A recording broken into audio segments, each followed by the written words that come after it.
Salut à tous. Allez, aujourd'hui, on s'attaque à un gros morceau, le chapitre 2 du syllabus ISTQB Fondation. L'idée, c'est de comprendre un truc essentiel.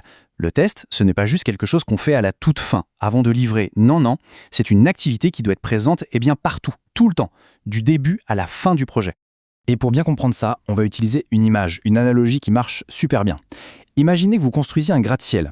Est-ce que vous attendriez que le bâtiment soit entièrement terminé pour vérifier si les fondations sont solides? Bien sûr que non, ce serait de la folie, on irait droit à la catastrophe. Eh bien pour un logiciel, c'est la même chose. Le test, c'est justement ce contrôle qualité qu'on fait à chaque étage de la construction. Bon, alors, par où on commence quand on construit? Par le plan, évidemment, un bon plan d'architecte. Dans le monde du logiciel, ce plan, ça s'appelle le cycle de vie du développement logiciel. En anglais, vous entendrez souvent l'acronyme SDLC pour Software Development Lifecycle. C'est en quelque sorte la grande stratégie, la méthode qu'on va suivre pour bâtir notre application. Alors ce fameux SDLC, on peut aussi le voir comme une recette de cuisine, une recette de gâteau par exemple. Elle décrit toutes les étapes, de la liste des ingrédients jusqu'à la décoration finale. Si on oublie la levure ou qu'on se trompe dans le temps de cuisson, le gâteau sera raté. Pour un logiciel, c'est pareil. Et le test, c'est un peu comme goûter la pâte à chaque étape pour être sûr qu'on ne fait pas de bêtises. En gros, il y a deux grandes philosophies, deux grandes manières de suivre cette recette. D'un côté, on a la méthode traditionnelle, qu'on appelle séquentielle ou en cascade. C'est très linéaire. On fait l'étape 1, puis quand elle est finie, on passe à la 2, puis la 3, etc.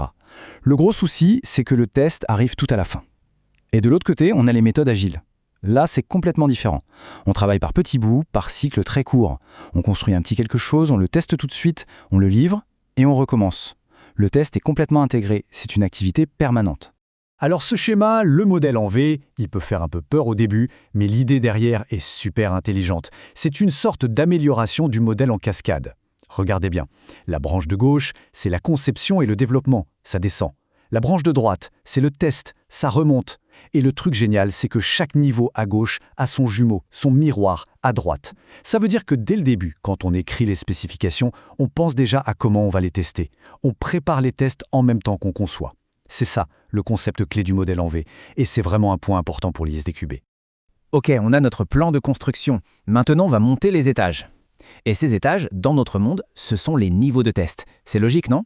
On ne commence pas par le toit, on commence par les fondations et on monte niveau par niveau pour s'assurer que tout est solide. Et voilà nos 4 étages principaux. Dans l'ordre, s'il vous plaît. Tout en bas, on a le test de composants. C'est comme si on testait chaque brique une par une. Juste au-dessus, le test d'intégration. On vérifie que les briques, une fois assemblées avec du ciment, forment un mur solide. Ensuite, le test système. On regarde si l'étage complet est stable et fonctionnel. Et tout en haut, le test d'acceptation. C'est la visite finale avec le futur propriétaire pour s'assurer que tout correspond à ses attentes. Donc, pour résumer, chaque niveau a vraiment son propre but. Test de composants, est-ce que mes plus petites unités de code fonctionnent bien, toutes seules dans leur coin? Test d'intégration, est-ce que ces unités communiquent bien entre elles? Est-ce que les interfaces fonctionnent? Test système, est-ce que le logiciel complet dans son ensemble se comporte comme prévu?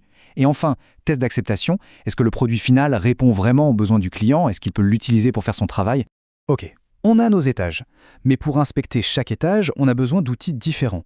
Pour vérifier un bâtiment, on n'utilise pas le même appareil pour tester le circuit électrique que pour vérifier l'étanchéité de la plomberie. C'est logique. Eh bien, en test logiciel, c'est la même chose. On a toute une boîte à outils qu'on appelle les types de tests. Alors là, attention, c'est le point qui embrouille tout le monde au début et qui tombe souvent à l'examen. La différence entre niveau et type de test. C'est simple si on retient ça. Le niveau, c'est quand on teste dans le processus. Au début, au milieu, à la fin. Au niveau des composants, de l'intégration. Le type, c'est quoi on teste. Quelles caractéristiques? La fonctionnalité, la performance, la sécurité. Quand versus quoi. C'est tout. Et dans ces types, on a de grandes familles. Le test fonctionnel, c'est simple. On vérifie ce que le système fait. J'appuie sur le bouton, est-ce que la lumière s'allume? Le test non fonctionnel, c'est comment il le fait. Est-ce que la lumière s'allume instantanément? Est-ce qu'elle consomme beaucoup d'énergie? Et puis on a le test en boîte blanche, où là, on ouvre le capot, on regarde le code, la structure interne, pour voir si c'est bien construit. Bon, un chantier où tout se passe exactement comme sur le plan initial, ça n'existe pas, on est d'accord? Il y a toujours des changements, des imprévus, des bugs à corriger. Alors, comment on gère ça du point de vue du test? Alors, imaginons qu'on a trouvé un bug, une anomalie. On la signale, les développeurs la corrigent. La première chose à faire, c'est ce qu'on appelle un test de confirmation ou retest. C'est hyper simple, on va simplement rejouer le cas de test qui avait échoué pour vérifier que cette fois, il passe. On s'assure que le bug a bien été corrigé.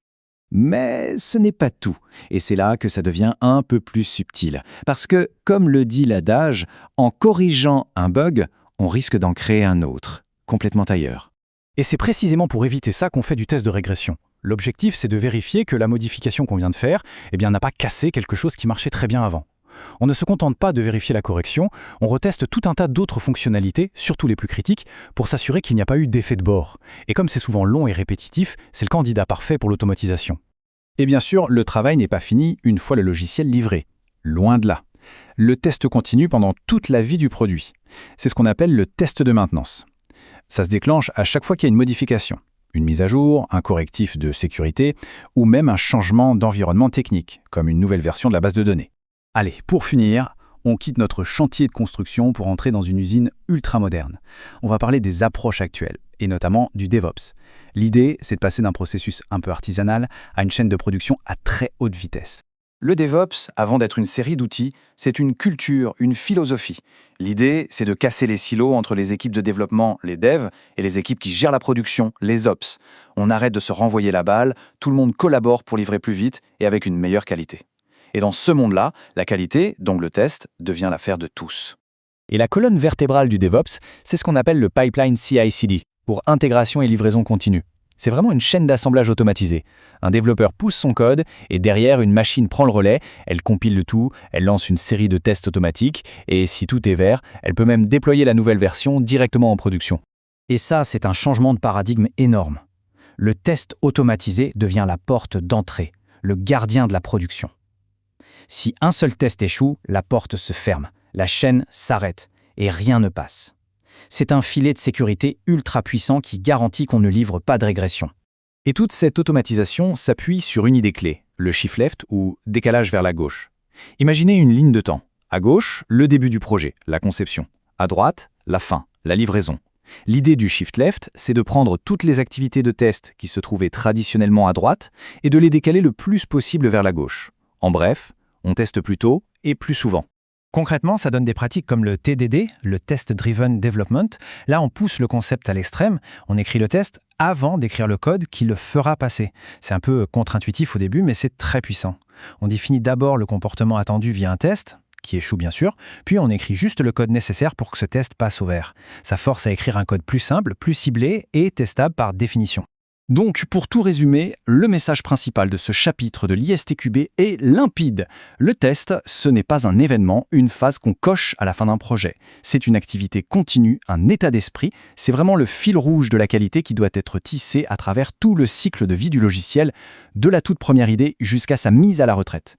Et je vous laisse avec une dernière question pour réfléchir. Si on reprend notre image du gratte-ciel et qu'on l'applique à un projet que vous connaissez, où se trouve le plus grand danger pour la qualité ? Dans des fondations mal conçues, dans des interactions fragiles entre les étages, ou peut-être dans la manière dont on gère les modifications en cours de route. Se poser cette question, c'est déjà adopter une mentalité de testeur.